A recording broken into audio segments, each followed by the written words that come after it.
working with foster kids. And man, it was horrible. Like, it was my first really like 9-to-5 job. I worked behind a desk and I absolutely hate it. How many of you hate working 9-to-5? Like, that's not like, you love the grind, you love getting out there. The job that I worked at, I actually worked at a summer camp during that process. So summer camp, I mean, it was 16, 20-hour days for 8 or 9 weeks. And then I would sleep for like a couple weeks and then boom, we were back out for the next season of life. And so I love the grind. I love getting out because it gave me a sense of purpose beyond just clocking and just moving paperwork. And so I couldn't do that job. Several people in my church told me, you would be a great real estate agent. And here's the thing that scared me about being a real estate agent is the unknown. And some of you, that excites you. But at that time of my life, my mindset was very limited. Because I needed money, I needed security. And so a lot of people are afraid to leave the 9-to-5, to go to commission because of fear, limiting beliefs. And so anyways, I worked at a luxury brokerage. I did all their marketing. We did really cool brochures and marketing for $1 million homes and things like that. And so that brokerage kind of fell apart just through the market, through different things. A lot of agents left. And I'm beginning to wonder if it's me. You know, things just kind of fall apart, and then I have to figure out what's next.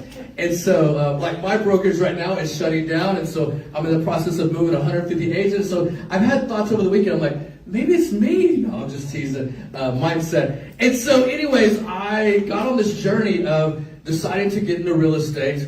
I was doing marketing for all these agents, seeing them do things or watch them complain, or, you know, if you're an agent, I'm sorry, I'm going to maybe say some bad things about agents, but I just saw them really complain, and I'm like, man, you have an opportunity. See these things as opportunities. So I got my real estate license in 2016, actually the end of 2015, got it, really, I failed it 3 times, got into it, and here's the thing that I learned about real estate, in which we're going to go over some perspectives here in a minute. But you have to, if you can't boss yourself around, you should not be an investor, you should not be a real estate agent. Because you have to be responsible for yourself. And you have to be responsible to get up, to make your calls, to do the things, to go look at properties. And things are not just going to happen to you. So I joined a real estate team, and I'm going to fly through this real quick, but I joined a real estate team, and I am so thankful for the guy that taught me. He taught me all the things. He really taught me everything but how to treat people. He didn't know how to treat people very well. He loved to chase. He loved to chase, conquer, and then the rest of the transaction was a disaster. He didn't even show up to closings. He didn't give a gift. He didn't take care of people, but he loved to chase after people. And so anyways, I learned so many things about him that we're going to walk through this process. I learned how to do goal planning, strategies, and then I just really took off. But here's some of the things that I want to walk us through is our mindset. Your mindset, you can know how to do all the right things, but if your mindset is not perpetually growing, perpetually challenging yourself to grow, then you can do all the right things, but if your mindset's not there, you're really not going to achieve the thing. So here's a quote that we share, and I share a lot of times, and I really want to challenge you, and I believe a lot of you all are this in this room. So your business is going to grow to the extent that you grow. So if you're challenging yourself to go after business, you have to be, one, investing in yourself. And I think many of you are here because you want to grow, right? You want to grow your business, you want to network, you want to connect with people. And so that's what we're going to do a little bit tonight. And so I learned this journey about how to take care of myself, that I'm responsible for myself, I'm responsible for my business. And that's the scary thing about being an investor or being a real estate, because there's nobody that you can blame. Oh, it's the market. It's this. No, it's you. And there's always deals out there. There's always opportunities out there. And so I just want to share, that's a long story. Now today, I'm overseeing a brokerage of 120. I get to coach agents, work with investors. I love working with investors. I'm going to highlight somebody in this room everybody loves, but I was doing what I was supposed to do at the time in 2018, 19. I was cold calling for sale by owners. I called a gentleman that's in this room. I asked him if he had sold his house. He said yes, and I could have hung up, but I learned how to ask more questions. And I said, well, hey, do you have any other houses that you'd like to sell? And he kind of blew me off. He's like, I buy and sell houses all the time. And I almost hung up. But I knew that it was a God connection at that time. And I said, hey, do you need anybody to help you buy properties? Well, he, you all know him. He was like, sure, I'm buying 3 today. I'm going to write 3 offers today. And I said, well, hey, do you mind if I write those offers? He goes, yeah, I'll send you a picture. And it was literally a napkin. You can imagine this. It's a napkin. And it's like Southwest 33, list 66, ask 33. Andrew Cross right there. And you know what? Here was my mindset. My mindset was, and I think that's where I am. I really thank God that I met him because he introduced me to over hundreds of investors. And the thing is that he literally sent me that, and I thought to myself, you have 2 options. You can either blow him off, or I had the option of, you know what? This could be a God opportunity, and all of a sudden, it's just paperwork. Because at the end of the day, I can write an offer in 2 to 3 minutes. I can bust out an offer in 2 to 3 minutes. So we literally busted those offers out, sent it to him. He signed right away. I get 2 kind of FUs from agents, and then 1 that was like under contract. And he was like, well, I guess we should go see that house. And I was like, yeah, I guess we should. So you should see me. Like, I laugh now that we've known each other for a long time. I literally showed up in a suit. I'm in some black Chelsea boots. I'm in a blue suit. I mean, I went and grabbed him. But no joke, he doesn't even know this, but I went and called my mom and said, Mom, can I borrow your car? Because I met this new buyer. It's like an Acura. But yeah, we show up in the hood. We show up in the hood. And so, man, I'm like telling him this vision. I'm like, oh, you can do this. You can do that. And he's not listening to anything that I have to say. He's just got his little clipboard. He's crunching numbers. And he's like, well, I guess I'll keep it. And I'm like the emotional new age. I was like, what? You were going to back out? Like, what? He's like, well, I guess we'll keep it. And then after that, we became good friends. I mean, all these people that I look in this room, it's all contributed to Andrew. Would you guys give Andrew a big round of applause?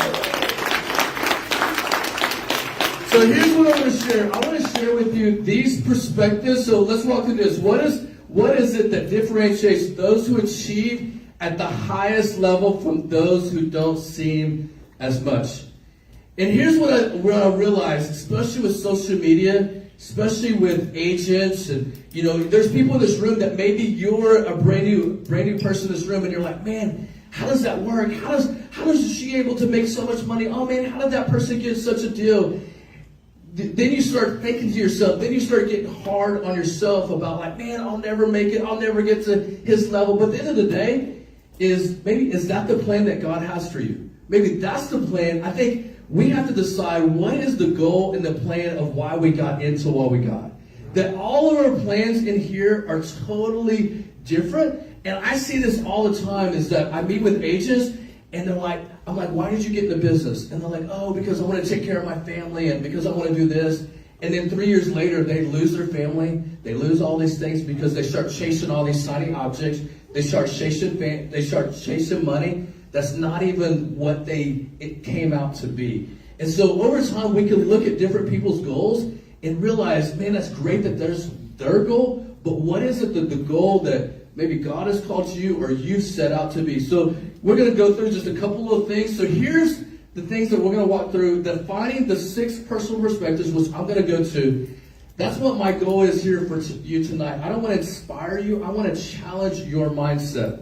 And then as we leave here tonight, I want to give you some action steps. Not action steps for me, but action steps for you. So number 1 is mindset.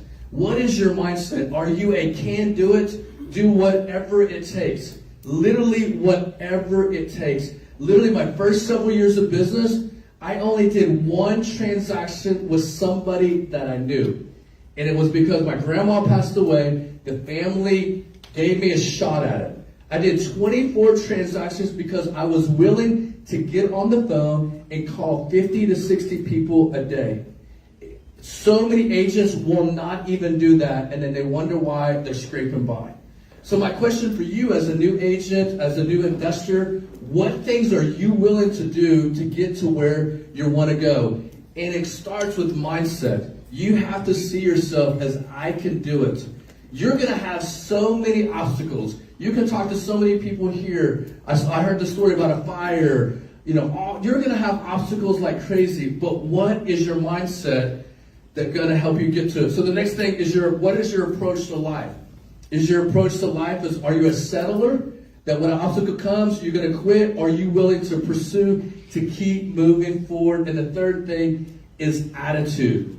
Here's what I've learned is your attitude is everything. You're going to have tons of opportunities. You're going to have tons of circumstances. But what is your attitude here tonight? And so that's the thing. When you hear people communicate, you might hear, there's a lot of great investors in this room. You hear them communicate and you think to yourself, I could never do that. I could never do this.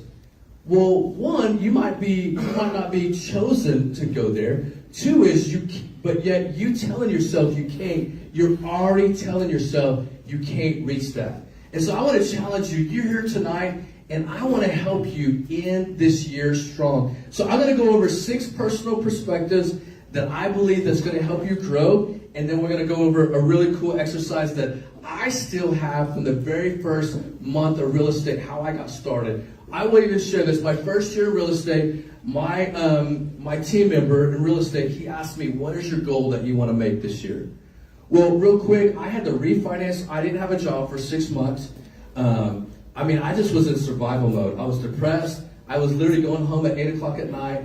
I didn't know what my life looked like. I felt like I was just getting one more shot in real estate. If not, I was just going to figure something out. And so for me, the largest amount of money I'd ever made in my life was $48,000 a year. It was a salary, summer, nonprofit, all these type of things. And so my biggest goal was $60,000 a year. And so I'll show you here in a minute what that looked like. But I want to go over these 6 personal perspectives.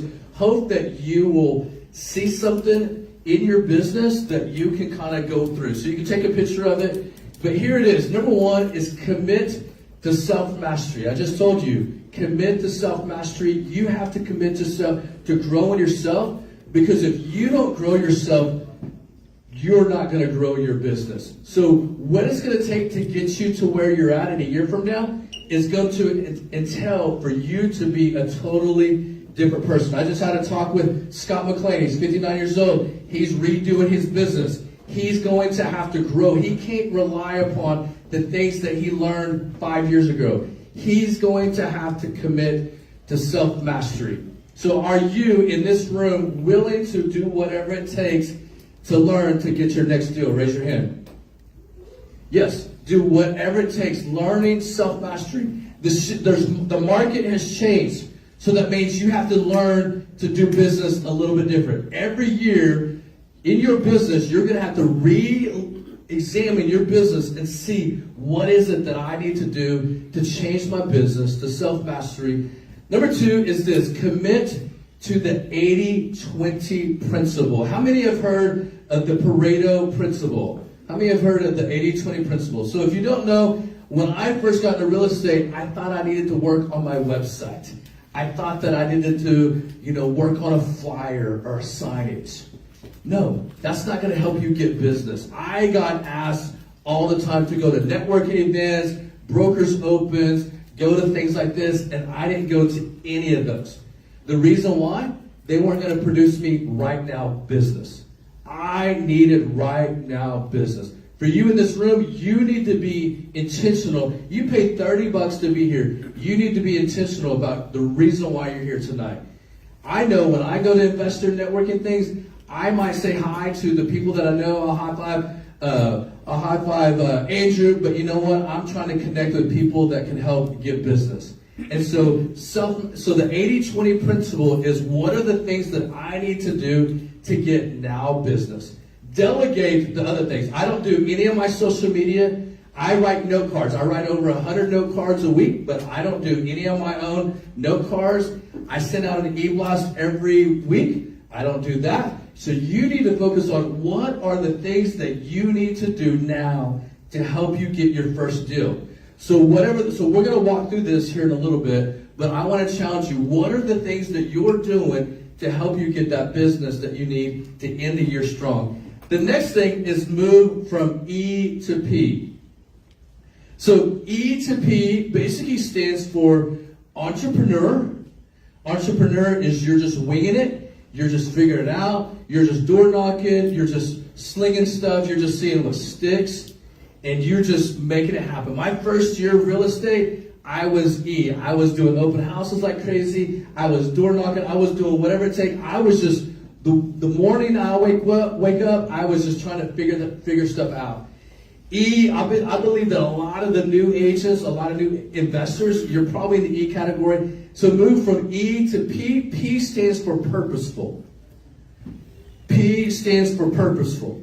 So purposeful means, do you have a system? Do you have a model? Do you have a system of when you go look at a property? For example, Andrew, when he looks at a property, he has a system. He knows the way that he's going to walk the property. He's taking the pictures.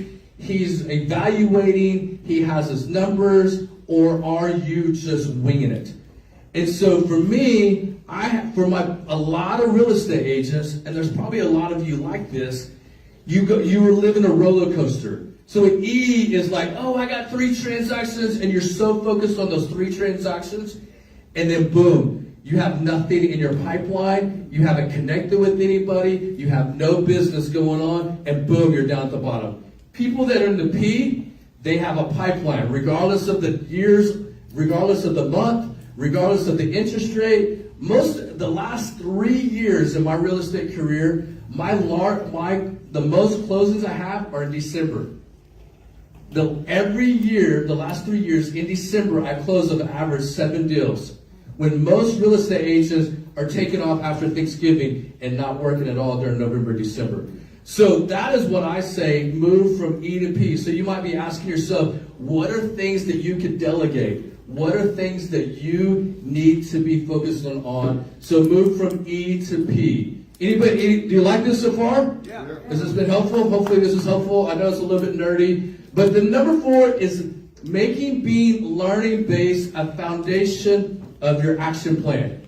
So there's people in this room that I know that every morning, they're not just staying status quo. Every morning they're reading. Every morning they're not just staying whatever. They're not going back to E. Because regardless if you're in the business, you might just think of, I know there's people like Andrew, Scott, they can actually go back to E, and you all don't even know it.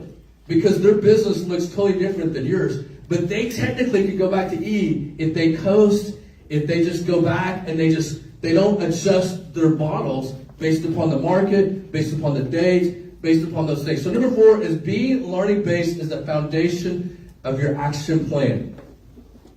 Number 5 is removing limiting beliefs. I believe that every single one of us that we're going to rise and we're going to hit a plateau.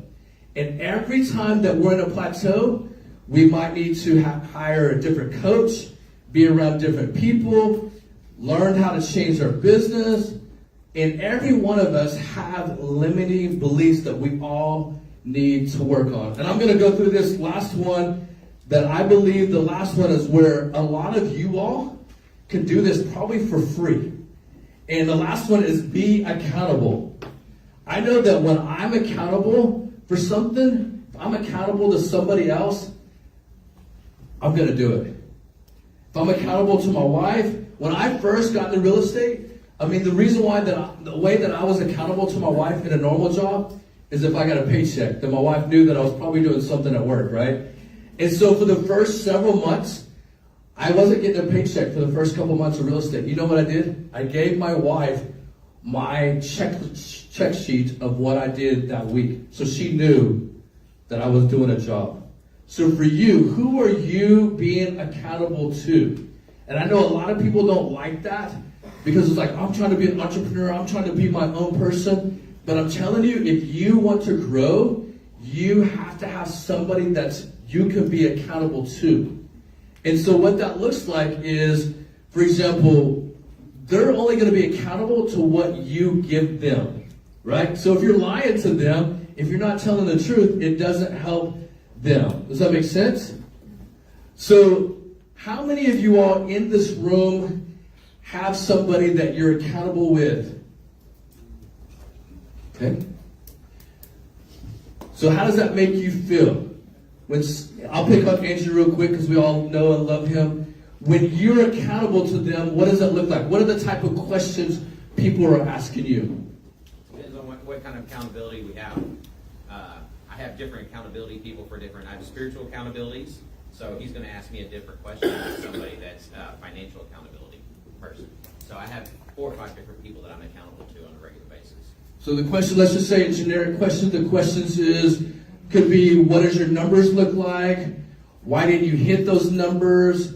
What obstacles are you facing? What are those pretty generic questions? Have you had a date night with your wife? Perfect. So here's the thing. They don't have to be a high-end coach. It could be just somebody that you could be accountable in this room to each other. And I think sometimes we look for somebody way far when really you just need somebody that's maybe like, oh, I want to get 10 transactions. Maybe I'll hang out with him to help me get to the next level. Then when you get to that, then you're going to need a new coach, a new accountability partner, because they're going to help raise limiting beliefs and challenges and things like that. So I believe there's people in this room, maybe there's people in this room that like I asked, there were several people in this room that's like, I haven't done a deal yet, I'm kind of nervous, I just want to be here and grow. We love you, we want you to be here. No, go find somebody that's done 3 or 4 transactions and see what got them there. Sometimes it can be overwhelming talking to an Andrew or Scott because you're like, oh yeah, I did 50 deals. You're like, oh my gosh, I'll never be there, I quit. But yet you need somebody that's one step up. Do y'all want to walk through a fun exercise with me? Yeah. All right, let's do this. So if y'all are wanting to go, Lucas, will you help me pass these out? If y'all are wanting to go to Seattle, you wanted to go to Seattle, how would you get there? Airplane. All right. You had to drive, how would you get there? All right, GPS. So why would you use a GPS? You don't know where you're going? So what would you look for on a GPS? Here, just pass it down the road. It's just 2 sheets down. You'll be taking forever. Just do a whole little stack.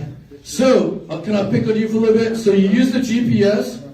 What are you hoping the GPS is going to tell you to do? Guide me to my destination.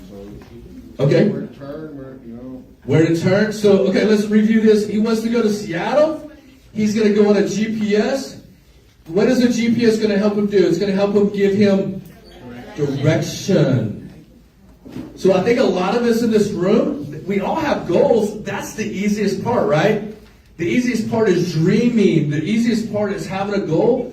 The hardest part is direction. So how can we get a direction beyond just the GPS? What would that look like? There you go. I love it. Who was that? Okay, ask somebody. What other things? What would those people, what kind of questions would you ask those people? You know where I need to go to get energy? I love it. I love it. So they give you what? A strategy, a game plan, that type of thing. So here's what we're going to do tonight. I want to help. Does everybody in this room have a goal for this year? Please help me. Okay, raise your hand. You have a goal for this year. Okay, so let's real quick. What's a goal? Share with me a goal that you have. We're going to be interactive for a little bit. Share with me a goal that you have. What's a goal that you have? Go ahead. Flip 3 houses. So that's a goal. Do you have a plan? One at a time. One at a time. I love it. Do you have a strategy? I love it. I love it. Perfect. We're going to help you tonight. We're going to help you tonight. All right. Anybody else? What's another goal that you have? Go ahead. Close 5 wholesale deals a month and 3 with loans. I love it. I love it. So that's a goal. Do you have any kind of priorities? What are your priorities to reach those goals? We have a very detailed marketing strategy, how we break it down to get there. Okay. And what goals we need to hit between calls, inbound, all the different metrics and laid out. Okay, so that's 2 priorities. What's your third priority? Consistency. Huh? Consistency. All right? Do you have any strategies? What's your weekly strategy to help you achieve that goal? Still defining that one. Okay, we're going to help you tonight. So I'm going to ask my two friends, would you guys mind coming up? And we're going to help you come up with your goal. Give them a big round of applause.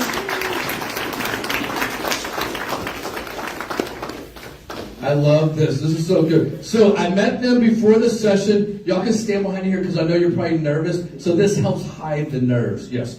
Oh, no. Do me a favor. Go grab your sheets because we're going to help you tonight. Okay, so their goal here tonight is they want to, they're very investors, wholesalers. This is their very first time here tonight. And they want you to help them with their goals. So your goal is to do what? First, you want to get your first investor deal this year? I would love that, yes.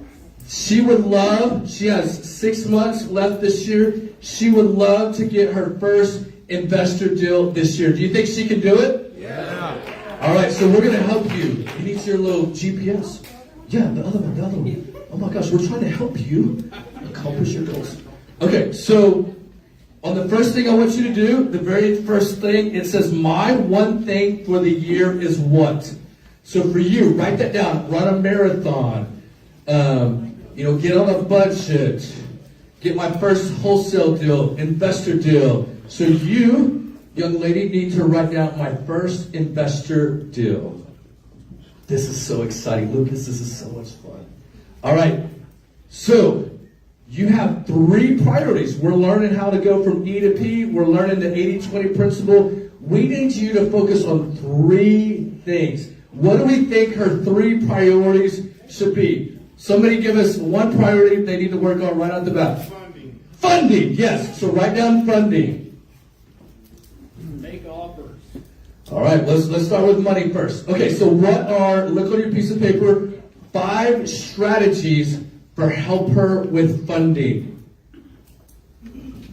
5 strategies. What are some 5 strategies? So maybe you need to work on your personal finance. Have you met with a lender, personal finance? Ask for referrals. Huh?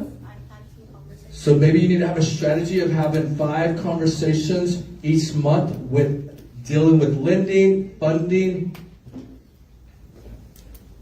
What are some other, we got 4 other strategies. What are 4 other strategies for them to help when it comes to money? Ask for introductions to lenders. Boom. All right, Brighton, what's some things you can help her with funding? When you're meeting with somebody and you're like, hey, let's come up with a strategy, a game plan for their funding. Just to understand the numbers on how a deal works and how to make sure it'll cash flow before you go start making offers. So meet with the lender, research your numbers. That way when you make an offer, you already know the end in mind. Get your paperwork in order. Get your personal paperwork in order. Understand what paperwork you need. What paperwork you need. Taxes. Taxes. I don't require tax returns. Okay, there's people that want to give you money here. All right, I think she needs one more strategy. She wants, all right, you in the back. What type of funding do they need? Ooh, what type of funding? You need to find out what type of funding do you need. All right, so the second thing we want to, so her main priority right now is to get money, find out money, reconnect with people. What should her second priority be? All right, so let's say find deals. Know what a deal is. Okay, so the number 1 strategy is to that's growing yourself. I love how it's kind of working out. Number 1 is you should really make the strategy. Number 1 to achieve priority. Number 2 is learn how to make deals. So that's growing yourself. Your number 1 priority is growing yourself. All right, what's another strategy that these 2 young ladies could be doing to helping them find deals? Canvas neighborhood. Huh? Learn how to analyze deals. Learn how to analyze deals. You guys should set aside time to do it routinely every day. We're going to do that on our very next sheet. I love that. See? We should make you pay more money. You're getting free coaching right here. All right, what's the next? So you got 2 more strategies. Talk to wholesalers. Okay, so talk to wholesalers. That's generic. We're gonna break it down for you at the next sheet. We're gonna help you on the next sheet. All right, so she's got 1 more deals when it comes to find deals. Network, boom. And we're gonna break that down for you. All right, so what's her 3rd priority to find her first deal? So the first one is money. The second one is prospecting for leads. What is the 3rd one? Make offers. Okay. Make offers. What else? I want to just open it up to the crowd. Make offers. Anybody else? We think that's okay? I want to get a little consensus. We think that's okay? Make offers? Are you keeping that house that she needs? Build a team. Okay. Dakota, I love. What did you say? She needs to find some contractors so she knows how much it's gonna cost when she's looking at things. Firm. So the third priority, in my opinion, if I was coaching you, would say vendors list. You're now creating your own business and you're looking to people to be on your staff, to be on your team. So now you're looking at money people. The third thing you're doing is now you're interviewing junk frog. You're interviewing roofer. You're interviewing contractors. You're seeing who do you want that's willing to work on your behalf. So when you get a deal, you go look at a property, boom, you got your whole staff that they're contractors. So vendors list. So what are her 5 strategies? What vendors, her five vendors that she should work on? GC. Realtors. GC. Is this good? Is this helping you guys? Several contractors. Property inspector. Property inspectors, GC. Title company, Title companies, lenders. plumbers, Do what? plumbers, electricians. Trades. Tradespeople, general contractors. Insurance agent. So this is what we're going to do. This is the fun part. Coming up with a goal, coming up with priorities, coming up with strategies. Now I want you to go to your next sheet of paper. We call this the 411. Hun, you gotta go. Never mind, y'all don't know that song. Okay. All right, so the last one is a 411, meaning you have a yearly goal, a monthly goal, and 4 weekly goals. So now you're going to break down whatever it is to get a deal, to run a marathon, to find a deal, to whatever. Now you're going to break it down into weekly steps. So maybe it's 1 week a month you're going to, or 2 weeks out of the month you're going to network. Maybe it's every week you're going to meet with 2 lenders. Now you're breaking this goal into bite-sized pieces. So, for example, when I got into real estate, my goal was $60,000. Then my monthly goal was I forget what it was. But then weekly goals, my goal was to talk to 200 people a week. My goal was to go on 5 appointments. My goal was to, send out 100 note cards a week. Weekly goals. Here's what happens is you look at the end of the month and you realize you didn't do anything for your goal. Then all it was a wish, right? And so what are you doing this week that's going to help you move your goal forward? You have 6 months.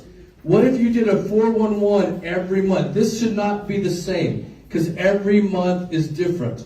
So the goal is if I wanted to sell 100 homes or if I wanted to buy several homes, now you need to break this down into weekly steps. Because what's going to happen is if all you do is you just sit and look at your goals or your priorities, your strategies, and you don't break it down. So the last week of the month, I always remind my agents, work on your 411 for the month of July. Work on the 401 for the month of August. Because if you can come here, you can meet with some people, but if you don't follow up, set appointments, follow up, send note cards, I believe this, I believe this is what makes me successful, is I believe fortune is in the follow-up. If you just write all this stuff down and you don't follow up, if you don't come up with a plan, this will never, ever happen. Does that make sense? So then what she's going to do is now the month of June is coming up this week. People need to start working on their 411 for the month of June. Then now you need to work. You network. You go meet with vendors. You go meet with lenders. You go blah, blah. You come up with a plan to help you reach your goal. Has this been helpful for you? Yeah. All right, so let's do this. Give them a big round of applause. So I want to just share with you, and I was going to bring a whole bunch of samples. I have tons of these. You can Google 411. You can Google GPS. My coach, I have to turn in my GPS and my 411 to my coach every month.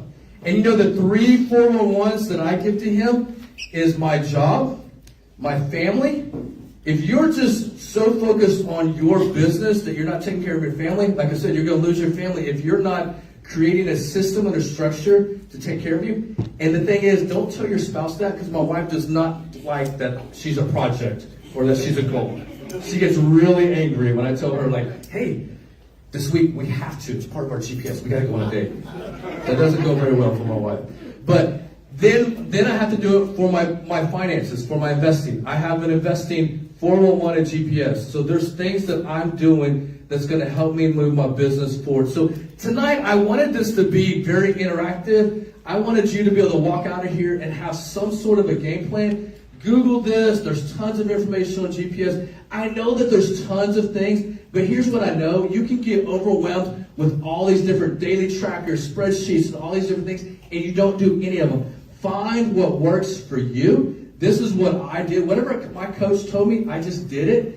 And boom, it just kind of took off. So I hope this is helpful for you. This is something I'm very, very passionate about. I mean, my agents know. They're like, okay, I'm working on my 411. They know, because I know that if you don't schedule and create a plan for your business, it probably won't happen. And so you have to plan, especially for us that are entrepreneurs. If you don't plan your month, then you're going to be very reactive, and all you're going to be doing is dealing with drama instead of moving your business forward. And then your goals will always be a backseat because you're not pressing towards reaching your goals. Does that make sense? Yeah. Hopefully you guys enjoyed that. Give them a big round of applause for all that. I know that I was all over the place a little bit, but I wanted to really spend a lot of time on here. So if you have any questions or anything about the GPS or 411 or a little bit about me and my real estate journey or anything like that, I'd love to help you out. You paid money to be here. I want to be able to give as much value as I can, so that way as you can walk out of here and feel like you can apply something tomorrow to your business. Anybody? Go ahead. So, obviously having goals helps break it into bite-sized pieces, right? Yeah. For somebody that's here for the first time tonight, and they don't know what's up from down, left from right, what do you think is the most important thing that a new person wanting to get started in real estate should be focusing on tonight? Yeah. No, I believe that the networking is the most important part. I'll share just a real quick story. I think it's important that you're here.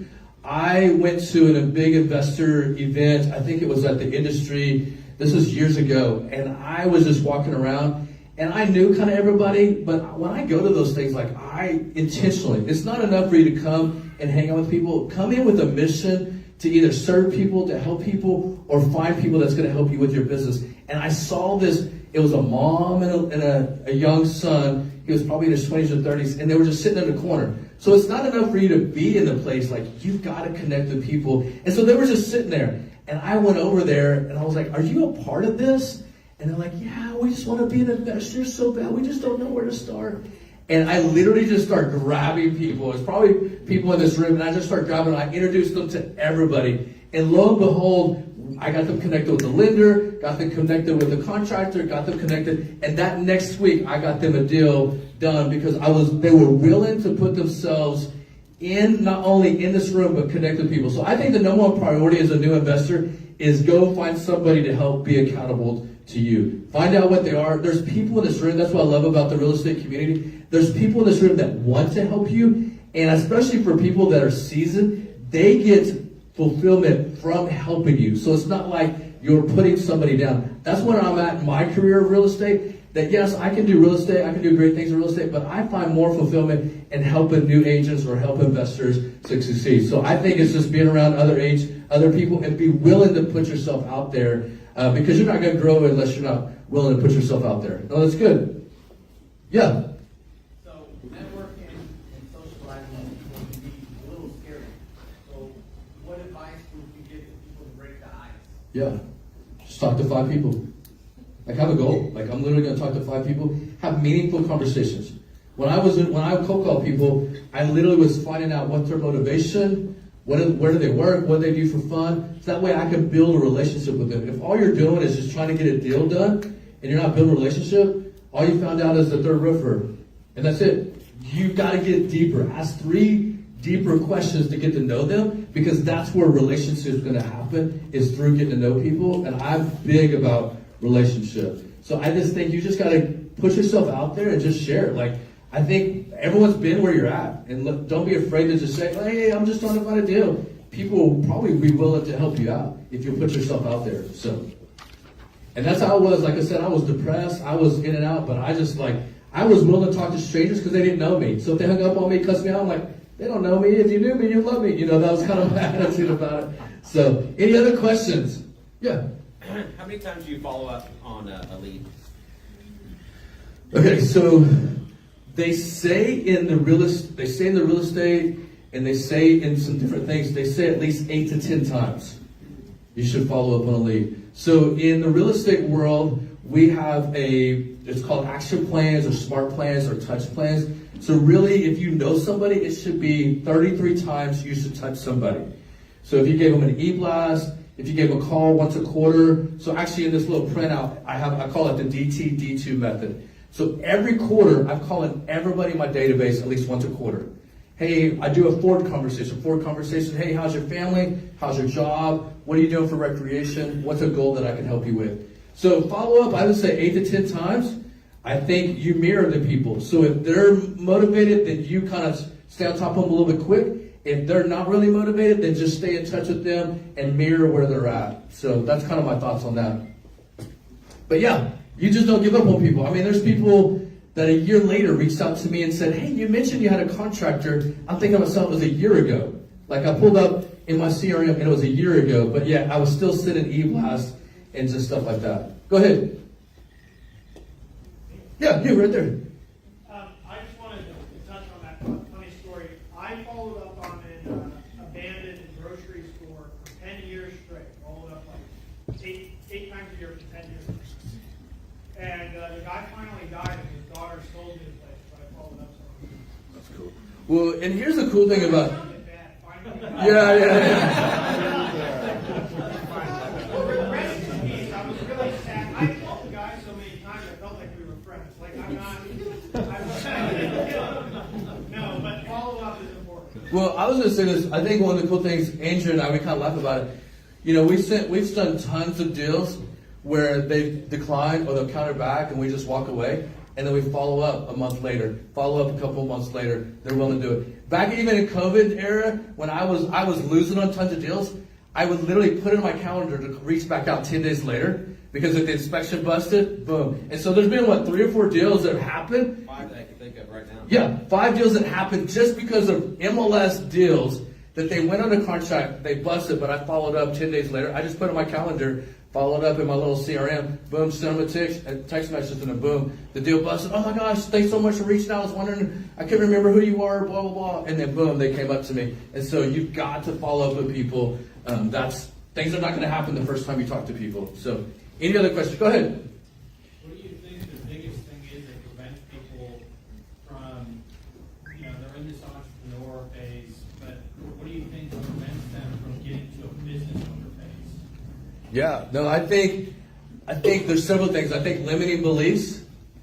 I think it's control. Like, I know a lady in Broken Bow. She's an agent on my office. She makes $500K a year in real estate, and she won't hire a TC because she wants to control. So when she calls me stressed out, calls me all upset because how much business she's doing, and I'm just like, well, if you hire a TC, you'd probably have a life. So I think a lot of it is control or limiting belief. And so I think it's releasing that control so the way you can focus on the main thing that you need to focus on in your business. Do we have one more question? Yeah, go ahead. On step number one, do you really ever get to where you feel like you've mastered everything? No. I mean, you might get to a place where you're like, okay, I accomplished that goal, and now you might look into other goals. Like, for example, me, like, I started off deciding I was going to run a marathon, and I was like, that's going to be my goal, and then you run it, and you're like, crap, I got to do it again, I got to get better. And so I think a lot of the people in this room, you probably accomplished a goal, but then after you accomplish that thing, goals, you start changing your goals to do more stuff. So, any other thoughts? Man, this is so good. I love this stuff. I love the GPS. I really hope that you'll take this to heart, because I believe if you can create, it's not enough to have a goal. You have to create a system to help you reach your goal. Goals do not get attained on accident. So hope you guys enjoyed it. Hope you guys got something out of it.